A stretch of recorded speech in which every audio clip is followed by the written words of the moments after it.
Visualize. Warning, warning, warning, warning. Teams are good. Flight sequence north. Back. Check course. Sebelumnya, dunia militer dikejutkan oleh kabar jatuhnya jet tempur F-15A Strike Eagle milik United States Air Force di wilayah udara Kuwait. Narasi awal menyebutkan ini adalah insiden friendly fire dari sistem pertahanan udara darat Kuwait. Namun kini muncul klaim yang jauh lebih mengejutkan, bukan sistem SAM darat, melainkan jet tempur FA-18 Hornet milik Angkatan Udara Kuwait yang disebut-sebut menembakkan 3 rudal dan menjatuhkan 3 F-15 Amerika. Jika benar, ini bukan sekadar insiden. Ini adalah kegagalan koordinasi udara paling fatal dalam sejarah modern sekutu NATO di kawasan Teluk.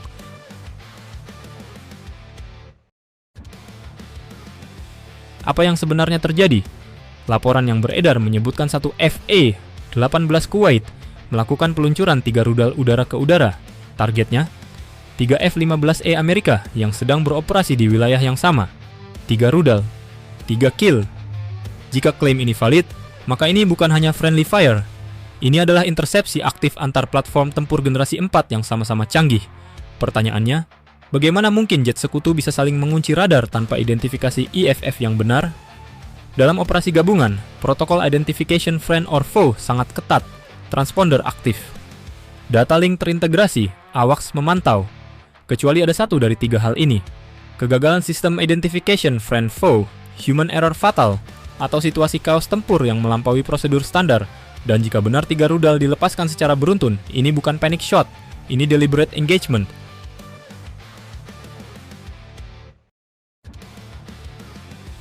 Duel yang tak seharusnya terjadi. Secara teknis, duel antara F-15A dan FA-18 adalah pertarungan yang seimbang. F-15A Strike Eagle dikenal memiliki radar kuat, payload besar, dan reputasi kill ratio legendaris sejak era Perang Teluk.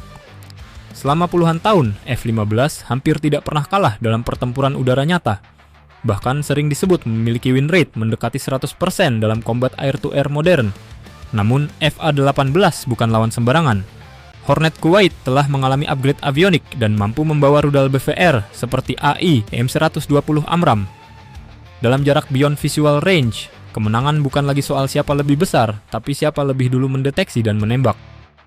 Jika F-18 benar-benar mendapatkan first shot advantage, maka hasilnya bisa sangat mematikan. Dan 3 dari 3 mengenai sasaran, itu menunjukkan firing solution yang sempurna atau target yang tidak bermanuver karena tidak menyadari ancaman.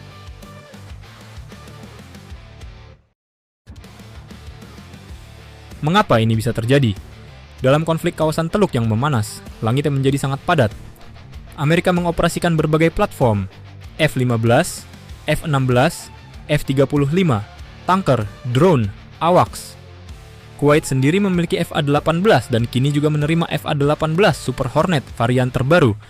Dalam kondisi peperangan modern, electronic warfare bisa mengacaukan radar. Jamming bisa mengganggu identifikasi jika sistem data link terganggu atau pilot menerima gambaran situasional yang salah, maka identifikasi target bisa berubah dalam hitungan detik.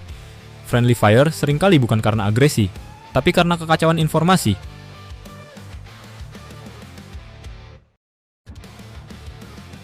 Jet yang pernah diincar Malaysia. Menariknya, FA-18 Kuwait ini sempat menjadi perbincangan di Asia Tenggara. Malaysia pernah dikabarkan mengincar Hornet bekas Kuwait untuk memperkuat armada TUDM. Namun rencana itu batal. Kini, jet yang sempat hampir memperkuat salah satu negara ASEAN justru menjadi sorotan global karena mencatatkan kill, meski dalam konteks yang tragis, friendly fire. Sejarah kadang bergerak dengan cara yang tidak terduga.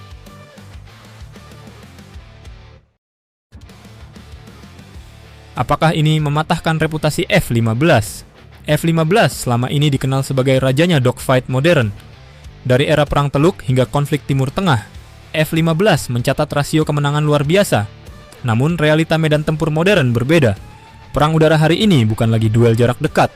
Ia adalah perang sensor, perang data, dan perang siapa yang lebih dulu melihat. Jika F-18 Kuwait mampu mengunci dan menembak tanpa F-15 menyadari ancaman, maka ini bukan soal inferioritas platform. Ini soal situational awareness. Dan dalam perang modern, kehilangan awareness berarti kehilangan nyawa.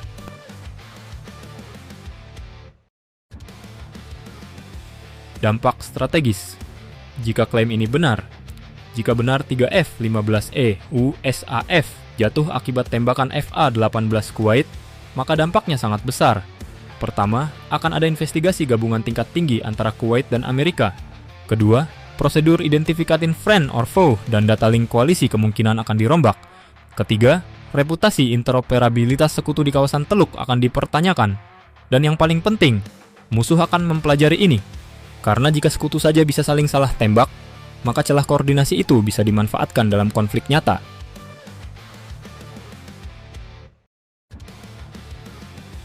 Realita pahit perang modern. Langit peperangan modern bukan hanya soal teknologi canggih. Ia adalah ruang penuh tekanan, informasi yang bertabrakan, dan keputusan dalam sepersekian detik. Entah ditembak sistem darat atau oleh F-18 sekutu sendiri, insiden ini menunjukkan satu hal. Dalam perang modern, kesalahan kecil bisa berujung kerugian besar, dan bahkan jet legendaris seperti F-15 pun tidak kebal terhadap kekacauan medan tempur. Ini bukan sekadar cerita tentang siapa menembak siapa. Ini adalah pengingat bahwa di langit perang, identifikasi adalah segalanya.